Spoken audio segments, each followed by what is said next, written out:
This video shows how the eWorkflowModeler can be used to enhance the eCloud Manager for automation purposes. So we've installed the eCloud Manager, and the first thing we will do is to set up the data center simulator. So we can choose it under Platform Apps, and it is already pre-bundled with the installation, so we can just install it here. And now visit the setup page and go to the automatic setup.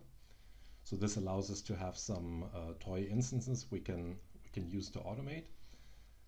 And the next step will be to go back to the apps page and install the eWorkflowModeler from the URL. So we switched to another tab where we located the eWorkflowModeler application in the App Center. And you can download the app here, so we will just say copy the link location, paste this in here and submit. So this causes the eCloud Manager to download the binaries from the App Center, and in a little while the installation will be complete. So once the binaries are downloaded, the platform needs to be restarted. So we can do this here. And now we reload the page and log in again. Now we can see that the eWorkflowModeler has been successfully installed. And we can select the help page and scroll down a little bit, and from here you can see that we can go to the activity console. So this is the actual workflow engine. We can log in with the same credentials. Because the identity management is delegated to the eCloud Manager instance, and we get to the default console. We choose processes and say model workspace, and we create a new model, and we'll call it demo process. I'll create this process, and this brings up the modeler that allows us to put different activities and different tasks which call back to the eCloud Manager API and put them into a BPMN 2 workflow, which we're going to do next. So now we're in the canvas. So let's select a start activity. We have a start event. The start event we need to select, and then we can go to the hypervisor service, just for an example, and select start virtual machine, and we can connect the two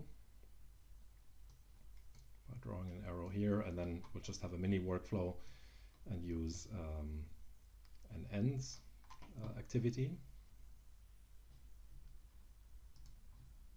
an end event here, and hook those two up as well. Now let's inspect the start VM activity. So we can look at the properties over here. We can inspect the class fields, and this shows you that the fluidOps API is called, and that so we select the hypervisor service and the start VM method. So we can, in another tab, inspect this API call. So we can go to the JSON API. We can say get hypervisor service and choose start VM. And so this gives us some documentation about what the call is doing, and we can also see that the call expects one variable to be to be in the JSON representation of a host object, and the variable needs to be called VM. So the workflow expects this or requires this variable to be present. So we can define this in the activity model here, and we can say we do that by defining a form property, and we can add this variable here. Let's call it VM. The type can be string because we have a JSON representation. Let's just call this like that. So we define the variable here. And now we're done with the workflow. So the workflow just issues a simple start VM just for the sake of demonstration. We'll save the process. And in the next step, we need to close the modeler and then in the model action deploy the workflow onto the workflow engine. It's now available for execution, so we can do the following. We can go into the process and say start process. So now since we defined one process variable to be available, this needs to be entered to start the workflow. So we can go back to our eCloud Manager and go to the virtual machines page and just select one of those guys here. So since we have a start VM, let's just stop it from the GUI real quick, and we can then go to the information page here and copy the JSON ID and copy the ID in here, and we'll start the process.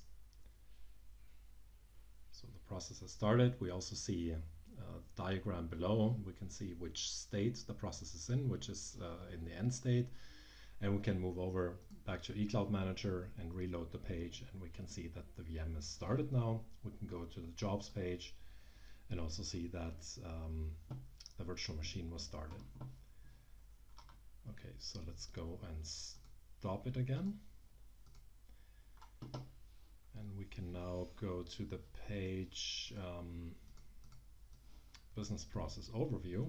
So this is part of the eWorkflowModeler app, where we can also see that there is a provider, this one here, which collects the process information from the workflow engine, and it displays the deployed processes in here. And we also get a GUI here where you can start the process right from the eCloud Manager, and we can do the same thing again here and start the process.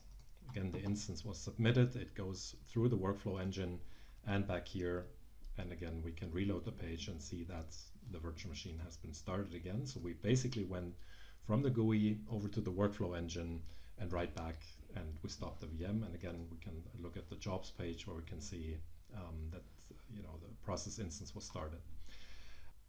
So the final exercise is to do the same thing but from a widget which is fed with data out of the RDF graph.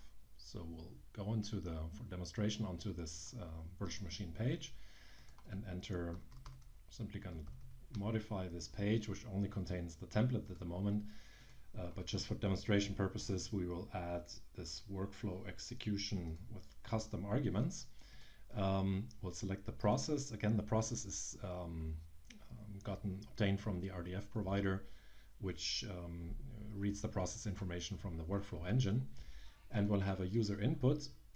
No, sorry, we will not have a user input, but we'll have two arguments.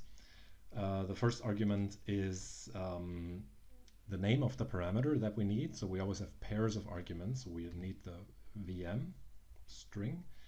And the second one is, so we'll look up the JSON ID, which is a data which is, or a data literal, which is obtained from the infrastructure provider.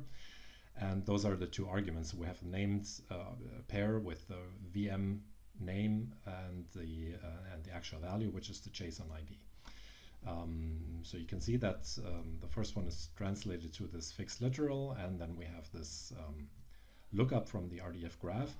For demonstration purposes, we can also just maybe print this on top here, so just that we see that this is actually the value which you have gotten from this information icon at the top beforehand. And now we run the process.